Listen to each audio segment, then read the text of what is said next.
This naturalrefrigerants.com article is being read by an automated voice.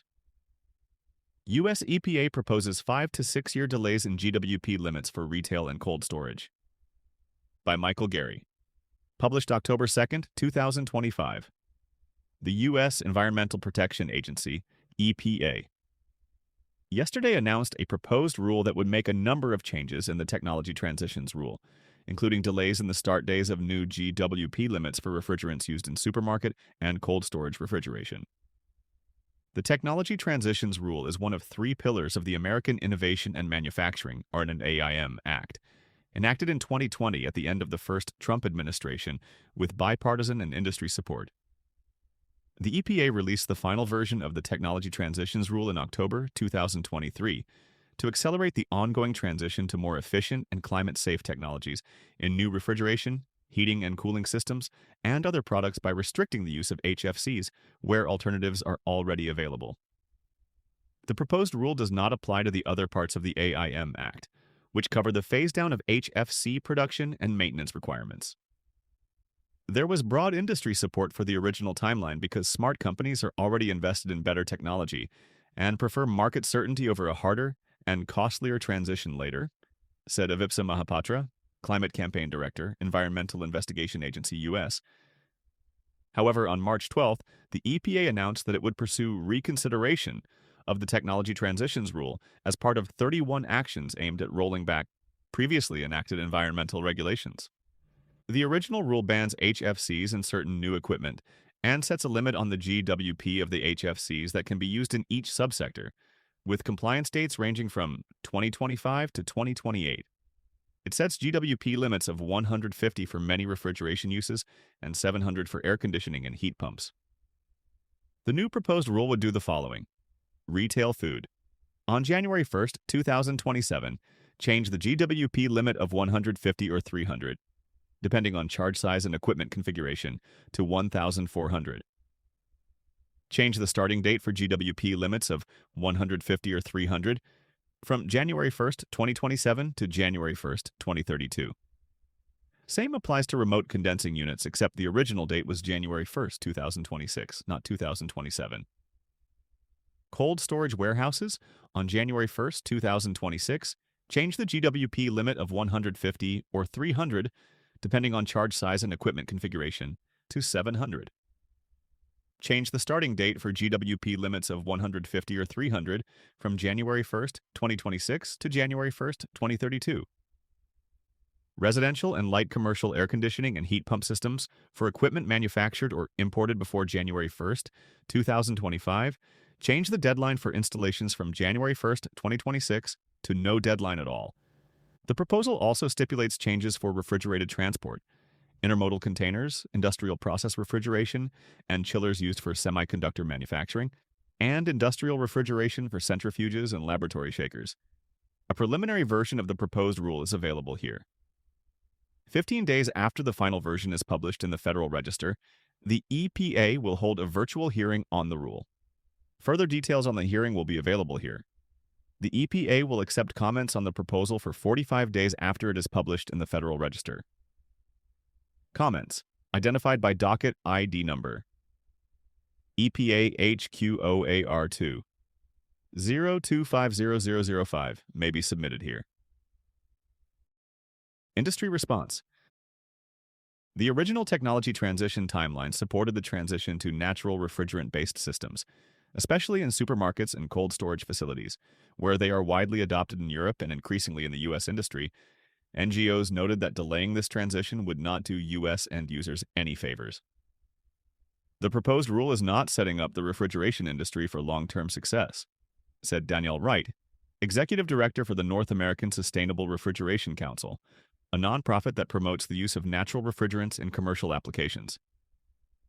It ignores the reality that most refrigerants greater than 150 GWP will be phased out well before 2032, resulting in stranded assets and unnecessary costs to businesses.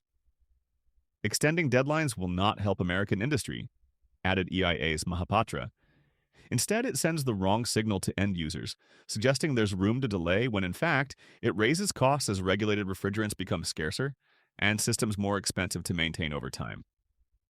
Moreover, said Mahapatra, During a global phase-down, every extra year of unnecessary HFC use also risks fueling illegal trade and locks in additional climate damage, at a moment when every fraction of a degree matters. Industry trade groups differed in their response to the proposed rule. FMI President and Chief Executive Officer Leslie Saracen applauded the EPA for reconsidering certain aspects of the technology transitions rule in a way that achieves the intended environmental benefits without placing unnecessary and costly burdens on the food industry. The previous rule imposed significant and unrealistic compliance timelines, and we are pleased to see those are being reconsidered. On the other hand, industry trade group AHRI defended the original technology transitions rule with a list of its positions.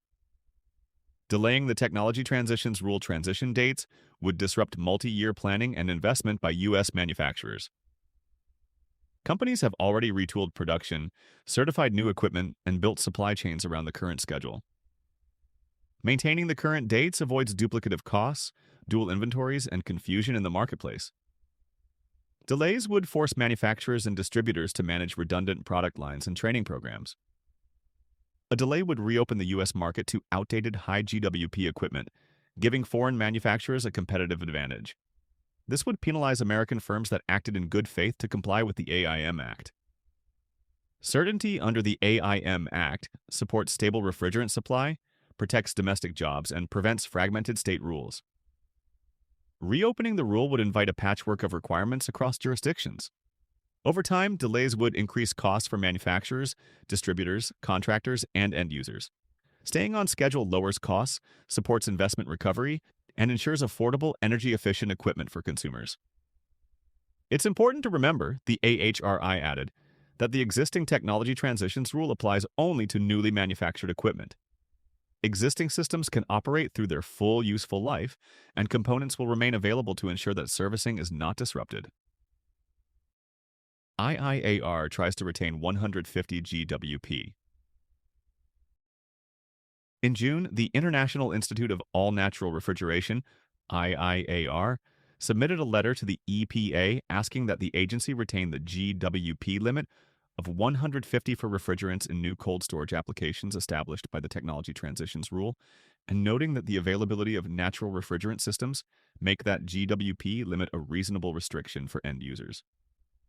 The letter, addressed to EPA Administrator Lee Zeldin and signed by IIAR President Gary Schrift, was sent in response to a March petition to Zeldin filed by the Coalition for the Use of Safe and Efficient Refrigerants, CUSER. The petition asked the EPA to raise the 100-year GWP limit for refrigerants in new cold storage applications from 150 to 700 in order to allow the use of R513A, R513A, a blend of HFO 1234YF, 56%, and HFC 134A, 44%, that has a 100-year GWP of 673 and a 20-year GWP of 1,823 per IPCC AR6 2021. The CUSER petition was signed by Eric Brown, chairman of CUSER and president of Georgia-based Alta Refrigeration, which markets R513A-based refrigeration systems. It was co-signed by 23 other manufacturing and contracting companies. In August, Zeldin joined U.S. Vice President J.D. Vance in a tour of Alta Refrigeration, where Zeldin signaled the EPA's intention to meet CUSER's request to raise the charge limit for cold storage to 700 GWP, at least until 2032. The rollback of federal environmental regulations of refrigerants has prompted some states, notably California, New York, and Washington, to enact regulations that are at least as aggressive, if not more so. Last November, following the re-election of President Donald Trump, the U.S. Climate Alliance, a bipartisan coalition of 24 state governors, recommitted itself to protecting the environment in the face of potential regulatory rollbacks by the EPA. The U.S. Climate Alliance and its governors filled the void of leadership during President-elect Trump's first term, and Americans can be assured we're prepared to fill it again, said New York Governor Kathy Hochul, co-chair of the alliance, in a statement. Together, we'll tap every ounce of our experience and authority to protect America's progress and press forward. New York has perhaps the most proactive HFC regulation, using a 20-year GWP rather than the usual 100-year GWP employed by the EPA and other states.